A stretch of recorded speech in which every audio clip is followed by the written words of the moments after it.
معصوم فرماتے ہر شب جمعہ ہزارہ گنہگار وادی برہوت سے آزاد ہو جاتے ہیں۔ معصوم فرماتے ہیں مومن جب شب جمعہ آئے تو زیادہ سے زیادہ اپنے مرحومین کو یاد کیا کرو۔ ایک روایت میں آئے فرمایا جن کے والدین مرحوم ہو گئے فرمایا ہر شب جمعہ تمہاری بوڑھی ماں تمہارے در پہ آتی ہے، تمہارا بوڑھا باپ تمہارے گھر پہ آتا ہے اور کیا سوال کرنے آتی ہے، میرے لال مجھے کوئی خیرات دو، مجھے کوئی ثواب دو۔ معصوم فرماتے یہ غافل انسان پوری رات سوتا رہتا ہے، یہ کھڑی رہتی ہے یہاں تک کہ صبح ہو جاتی ہے۔ ملائک کہتے ہیں اب جانے کا وقت ہے، کہتی ہے نہیں اب اٹھے گا نماز پہ مجھے کچھ نہ کچھ تو خیرات دے گا، لیکن فرماتے سورج نکل جاتا ہے، یہ غفلت کی نیند میں سوتا رہتا ہے۔ یہ بوڑھی ماں اور مرحوم روتا ہوا جاتا ہے اور کہتی ہے کہ میرے لال اگر تو آج مجھے کچھ دیتا تو میں بھی تمہارے لیے دعا کرتی۔ فرمایا والدین وہ واحد وجود ہے پروردگار عالم نے جو بنایا ہے، مرنے کے بعد بھی ماں کی دعا بیٹے کے حق میں قبول ہوتی ہے۔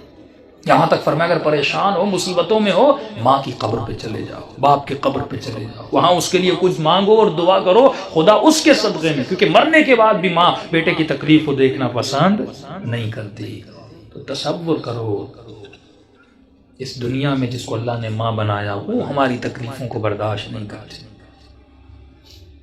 اور مولا علی فرماتے ہیں کہ میں تمہارے باپ سے بھی زیادہ تم سے محبت کرتا ہوں۔ جناب سیدہ فرماتی ہیں ہم تمہاری ماؤں سے زیادہ تم سے محبت کرتے ہیں۔ امام رضا فرماتے ہیں مومن اگر امام سمجھ کے ہم سے باتیں نہیں کر سکتا تو باپ سمجھ کے باتیں کر، باپ سمجھ کے نہیں کر سکتا بھائی سمجھ کے باتیں کر، بھائی سمجھ کے بات نہیں کر سکتا، یہاں تک فرمایا دوست سمجھ کے باتیں کر، کبھی ہم سے ناراض نہ ہوا کر۔ ایک مولا کا چاہنے والا گنہگار تھا، ساتویں امام کا زمانہ تھا، گلی پتلی سی تھی اور شراب کی اس میں عادت تھی، ہاتھ میں شراب تھا اور آگے بڑھ رہا تھا، سامنے امام کو آتے ہوئے دیکھا، شرمندہ ہوا کہ مولا کو کیسے میں فیس کروں گا، اس نے فوراً اپنا چہرہ دیوار کی طرف کر دیا تاکہ مولا گزر جائے اور مجھے نہ دیکھیں۔ امام جیسے آئے اس کے قریب آئے، اس کی پیٹھ پہ ہاتھ لگایا، کہا کہ اپنا منہ کیوں پھیرا ہے؟ فوراً اس نے چہرہ امام کا مولا میں نے دیکھا نہیں، بہانہ بنایا۔ تو امام نے کہا ہاتھ میں کیا ہے؟ جھوٹ بولتا مولا سے، جس نے کہا کیسے بتاؤں ہاتھ میں شراب، اس نے جھوٹ بولا کہ مولا میرے ہاتھ میں شراب ہے، میرے ہاتھ میں دودھ ہے۔ تو امام نے کہا اگر دودھ ہے تو تھوڑا ہمیں بھی پلا، ہم بھی پینا چاہتے ہیں۔ اب کہتا ہے میرے ہاتھ کانپ رہے تھے، تھا تو شراب اس برتن میں، کروں تو کیا کروں؟ کہتا جیسے میں نے اس برتن سے اس شراب کو اتارا تو وہ دودھ میں بدل گیا۔ امام نے ایک جملہ کہہ کر آگے ہو کر گزر گئے، فرمایا تو میرا چاہنے والا ہے، ایسا رہو جیسا ہمیں پسند ہے۔ دوسری بات امام نے کہا خبردار کتنے بھی گنہگار کیوں نہ ہو جاؤ لیکن کبھی بھی ہم اہل بیت سے پیٹ نہ دیا کرو۔ یہ شیطانی وسوسہ ہوتا ہے، میں نے گناہ کیا، میں نے خطائیں کی، میں اتنے گنہگار ہوں، میں کیسے سجدہ کروں، میں کیسے نماز پڑھوں، میں کیسے علی سے گفتگو کروں، میں کیسے امام زمانہ سے باتیں کروں۔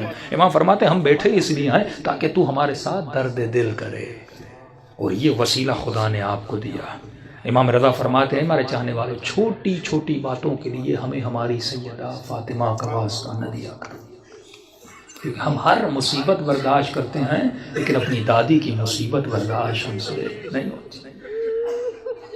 گناہوں سے بڑی کوئی خطا نہیں، بے ادبی سے بڑی کوئی خطا نہیں۔ شب جمعہ ہے، توبہ کی رات ہے، گناہوں سے توبہ کی رات ہے۔ اپنے مرحومین کے لیے بھی دعا کریں، اپنے لیے بھی دعا کریں، اور دلوں کو بارگاہ اہل بیت میں لے جائیں تاکہ خدا ان ہستیوں کے صدقے میں ہم سب کے صغیرہ کبیرہ گناہ بخش دے۔